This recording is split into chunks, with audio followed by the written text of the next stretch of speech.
नमस्कार मित्रांनो, जय महाराष्ट्र.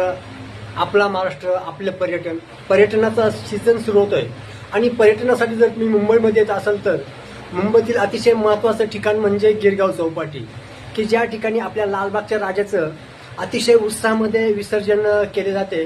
तो समुद्र किनारा आणि दूरवर पसरलेली रेती खूपच छान व सुंदर आहे. जर तुम्ही संध्याकाळच्या वेळेस या ठिकाणी भेट दिली तर मरीन ड्राईव्ह, नेकलेस क्वीन अतिशय सुंदर व सुबक दिसतो. म्हणजे आपल्या डोळ्यांचे पारणे फिटतात. बघा, विचार करा आणि तुम्ही या ठिकाणी भेट देण्याचा प्रयत्न करा आणि प्रदूषण मुक्त मुंबई होण्यासाठी पण कुठे ते हातभार लावा. जय महाराष्ट्र. तुम्हें आंखों में बसाया, तुम्हें दिल में बिठाया, कोई तुमसे न लेंगे किराया.